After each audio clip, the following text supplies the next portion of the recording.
நான் கார்த்திகா. இது soul of Karthika. எத்தனையோ சிறப்பான நாள் இந்த ஆடி மாதம் இருந்தாலும் இந்த ஆடி பூரம் அப்படிங்கிற ஒரு நாளை ரொம்பவே சிறப்பா சொல்றாங்க. ஏன் இந்த ஆடி பூரம் இவ்வளவு சிறப்பு அப்படின்னா, உலக மக்கள் அனைவருக்கும், உலகில் உள்ள அனைத்து ஜீவராசிக்கும் தாயாக இருக்கும் அம்பாளுக்கு வளைகாப்பு போடும் நாள் தான் இந்த ஆடிப்பூரம். அதனால இந்த ஆடி மாசத்துல வர இந்த ஆடிப்பூரம் ரொம்ப ரொம்ப சிறந்ததாவே கருதப்படுது. நீங்க யோசிச்சு பாருங்களே, இங்க இருக்கிற அனைத்து பேருக்குமே, அனைத்து உயிருக்குமே தாய்ங்க அவங்களுக்கு நாம வளைகாப்பு போட போறோம். அப்ப அந்த டே எவ்வளவு ஸ்பெஷல் இல்ல? பொதுவாவே சைவ வைணவ ஆலயங்கள்ல, சைவ அப்படின்னா சிவபெருமான முழுமுதற் கடவுளா கும்பிடுறவங்க, வைணவம் அப்படின்னா பெருமாளை முதல் கடவுளா கும்பிடுறாங்க. இந்த 2 ஆலயங்கள்லயுமே ஒரே மாதிரியான விசேஷங்களை பொதுவாவே கொண்டாட மாட்டாங்களாம். ஆனா இந்த 2 சாமி கும்பிடுறவங்களும் இந்த ஆடிப்பூரத்தை, இந்த நாளை ரொம்ப சிறப்பாவும் விசேஷமாவும் கொண்டாடுறாங்க. அது ஏன்னு நான் உங்களுக்கு சொல்றேன். இப்ப சைவ பக்கம் பாத்தீங்க அப்படின்னா அவங்க என்ன நம்புறாங்கன்னா, இந்த உலக மக்களை காப்பதற்காக பூமாதேவி சக்தியாக, சக்தி எனும் தாயாக அவதரித்த நாள். அதனால அந்த நாளை அவங்க ரொம்ப விமர்சையாவும் ரொம்ப சிறந்த நாளாவும் கொண்டாடுறாங்க. இப்போ வைணவ பக்கம் பாத்துக்கிட்டீங்க அப்படின்னா, 12 ஆழ்வார்களுள் ஒரே ஒரு பெண் ஆழ்வாரான நம்மளோட நாச்சியார் ஆண்டாள் அவர்கள், சூடி கொடுத்த மங்கை அவர்கள் ஸ்ரீவில்லிபுத்தூர் பெரியாழ்வாருக்கு துளசி தோட்டத்தில் கிடைத்த நாள் அப்படின்னு சொல்றாங்க. இந்த நாள்லதான் ஆண்டாள் பெருமாளை நோக்கி திருப்பாவை பாடினதாவும் சொல்றாங்க. அதனால சைவ வைணவ ஆலயங்கள்ல இந்த ஆடிப்பூரம் நாள ஒரு பெரிய விழாவாகவே கொண்டாடுறாங்க. இப்ப எப்படி கும்பிடலாம், என்ன வேண்டுதலுக்காக இந்த ஆடிப்பூரத்தை நாம கும்பிடலாம், கோயிலுக்கு நாம என்ன கொடுக்கலாம், வீட்டுல நம்ம எப்படி வழிபடலாம், எந்த டைம், எல்லாத்தையும் நம்ம டீட்டெயில்டா பார்க்கலாம் வாங்க. பொதுவாவே இந்த விரதத்தை எல்லாருமே இருக்கலாங்க.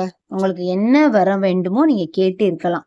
ஆனா முக்கியமா திருமண வயதுல இருக்கிறோம், எங்களுக்கு திருமண தடை இருந்துகிட்டே இருக்கு அப்படின்னு சொல்ற ஆணா இருக்கட்டும் பெண்ணா இருக்கட்டும், குழந்தை பாக்கியம் யாருக்கெல்லாம் வேணும்னு நினைக்கிறீங்களோ அவங்களுமே இந்த விரதத்தை இருக்கலாம்.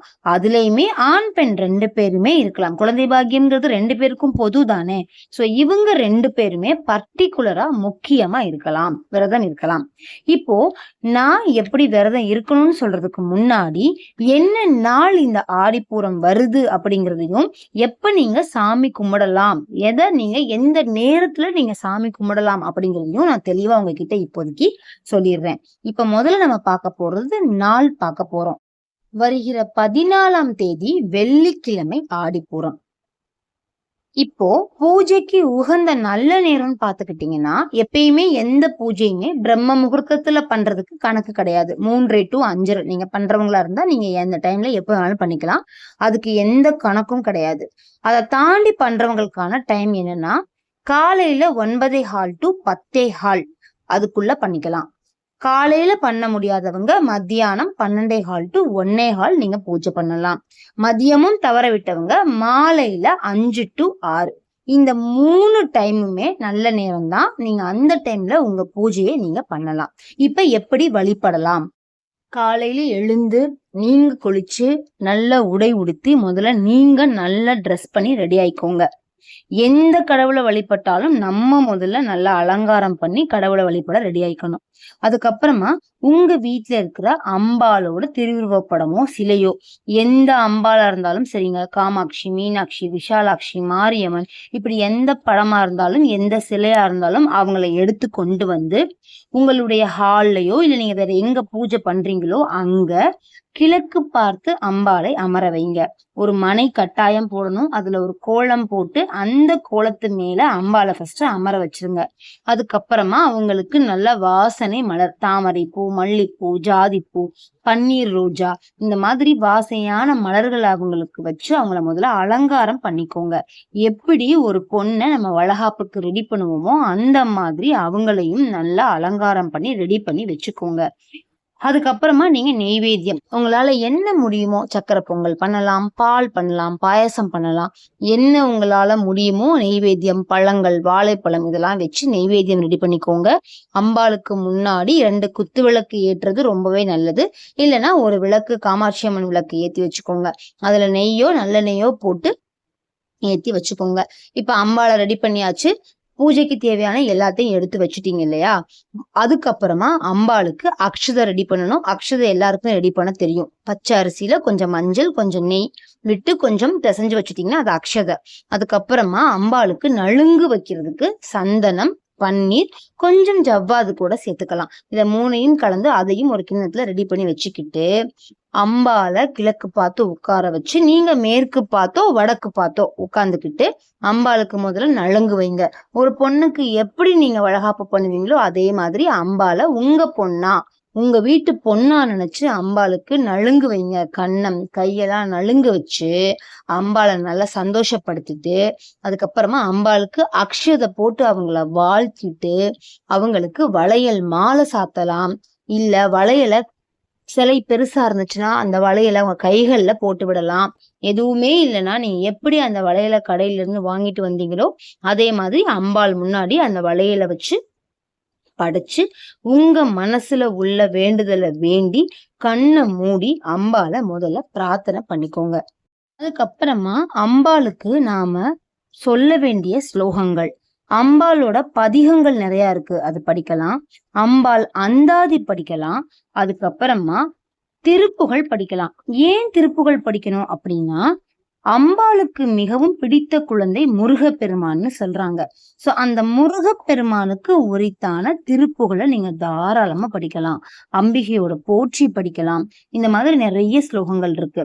திருப்புகள்ல ஸ்பெசிபிக்கா குழந்தை வரம் வேண்டும் அப்படின்னா செகமாயை உற்று அப்படின்னு ஆரம்பிக்கிற பதிகத்தை படிக்கலாம்.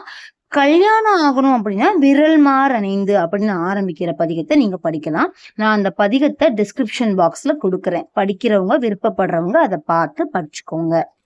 எல்லாம் படிச்சு முடிச்சு அம்பிகைக்கு நீங்க நலுங்கு வச்சு வளகாப்பு போட்டு அம்பிகைக்கு கற்பூர ஆரத்தி காமிச்சிட்டு அவங்களையும் நல்லா சந்தோஷப்படுத்தி நீங்களும் நல்லா சந்தோஷமா உங்க மனசுல உள்ள எல்லாத்தையும் வேண்டி அம்பாளை அப்படியே உங்க கைகளால தூக்கி கொண்டு போய் அம்பாளை நீங்க எங்க இருந்து உங்க பூஜை ரூம்ல எடுத்தீங்களோ அந்த இடத்துல அவங்கள பிரதிஷ்டை பண்ணிடுங்க.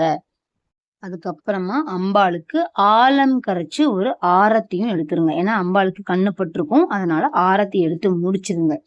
அடுத்து நீங்க பண்றது முக்கியமான விஷயம்.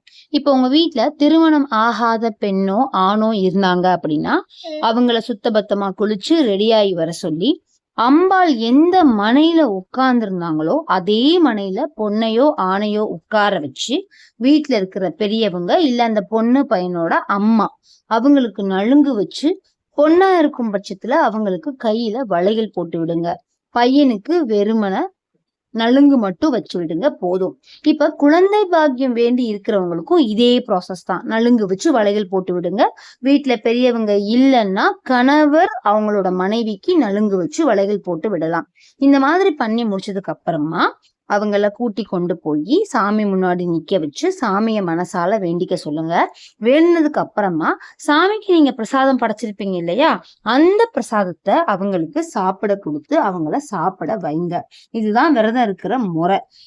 இந்த மாதிரி விரதம் இருந்து முடிச்சதுக்கு அப்புறமா நீங்க யாருக்காவது ஒரு 2 பேருக்கோ 3 பேருக்கோ அன்னதானம் வாங்கிக்கிறது ரொம்ப சிறப்பு. இந்த விரதம் இல்லைங்க, விரதமா நீங்க இருக்கிற நாள்ல சாப்பாடு உண்மையிலே இல்லாம கஷ்டப்படுறவங்களுக்கு சாப்பாடு கொடுத்தீங்கன்னா அந்த புண்ணியம் உங்களுக்கு கட்டாயமா சேரும். அது மட்டும் இல்லாம வாயில்லா ஜீவன் அவங்களுக்கு உணவளிக்கிறது ரொம்ப ரொம்ப சிறப்புங்க. வாய் இருக்கிறவங்களுக்கு அளிக்கிறதை விட வாய் இல்லா ஜீவன்களுக்கு தர்றது ரொம்ப சிறப்பு. பசுமாட்டுக்கு பச்சரிசி, வெல்லம், வாழைப்பழம் மிக்ஸ் பண்ணி கொடுக்கலாம். வீட்டுக்கு பக்கத்துல இருக்கிற நாய்களுக்கு சாப்பாடு வாங்கி தரலாம். பறவைகளுக்கு அரிசி, இந்த மாதிரியான விஷயங்கள், தானியங்கள் இதெல்லாம் நம்ம தானம் பண்ணலாம். இதெல்லாம் பண்ணி நீங்க உங்க விரதத்தை நிறைவு பண்ணிக்கலாம். இந்த நாள் ஏன் இவ்வளவு சிறப்பாகவும் நீங்க கேட்டதெல்லாம் கிடைக்கும்னு சொல்றாங்க அப்படின்னா, ஒரு தாய்க்கு நலுங்கு வச்சு அவங்களுக்கு வளகாப்பு போடும் நாள்ல நீங்க அவங்களுக்கு வளையல் கொடுத்து வேண்டி கேட்டால் தாயாக இருக்கும் அந்த அம்பாள் தன் பிள்ளைக்கு இல்லை என்று சொல்லாமல் கேட்டதை கேட்டபடி கொடுப்பாள் அப்படின்னு சொல்றாங்க. யோசிச்சு பாருங்களே, நான் இந்த போட்டோ ரெடி பண்ணி இப்ப நான் உங்களுக்கு வீடியோல காமிச்சிட்டு இருக்கேன். இந்த போட்டோவை நான் பார்க்கும்போதே எனக்கு ஒரு மாதிரி ஒரு ஆனந்தமா ஒரு சந்தோஷமா இருக்குங்க. யோசிச்சு பாருங்க, வீட்டுல யாருக்காவது ஒரு வளகாப்புனாலும் நமக்கு அவ்வளவு ஹாப்பியா இருக்கும். ஆனா கடவுளுக்கே நம்ம வளகாப்பு பண்றதுக்கு ஒரு வாய்ப்பு கிடைச்சா நமக்கு அது எப்படி இருக்கும் இல்லையா? சோ இந்த நாளை எல்லாருமே உங்க வீட்டுல நீங்க பண்ணி பாருங்க. நீங்க வேண்ட வரம் கிடைக்கும், கட்டாயம் கிடைக்கும். நம்பிக்கையோடு பண்ணுங்க. உங்களால என்ன முடியுமோ அதை பண்ணுங்க. நான் உங்களுக்கு சொல்றது பூஜை முறை, வழிபாட்டு முறை. இப்படி பண்ணலாம் அப்படிதான் சொல்றேன். இப்படித்தான் பண்ணணும்னு நான் சொல்லல. இத சுருக்கி சிம்பிளாவும் உங்களால பண்ண முடியும் இல்லையா? அந்த மாதிரியும் பண்ணலாம். நமது நோக்கம் நம்ம சாமியை கும்பிடணும், நமக்கான பலனை நம்ம அனுபவிச்சுக்கணும், அவ்வளவுதான். அப்படி இருக்கும்போது நம்ம எப்படி வேணாலும் அந்த சாமியை கும்பிடலாம். சாமியை கும்பிட்டு நீங்களும் அந்த பலனை பெறணும் நான் சாமி கிட்ட வேண்டிக்கிறேன். இந்த வீடியோ உங்களுக்கு ரொம்பவே யூஸ்ஃபுல்லா இருக்கும் நம்புறேன். இந்த சேனல் உங்களுக்கு பிடிச்சிருந்துச்சுன்னா சோல் ஆஃப் கார்த்திகாவை சப்ஸ்கிரைப் பண்ணிக்கோங்க. வீடியோவை லைக் பண்ணுங்க. கமெண்ட்ல உங்களோட பதிவுகளை பதிவு பண்ணுங்க. அது எனக்கு ரொம்பவே ஹெல்ப்ஃபுல்லா இருக்கும். மீண்டும் அடுத்த பதிவில் சந்திக்கலாம். நன்றி, வணக்கம்.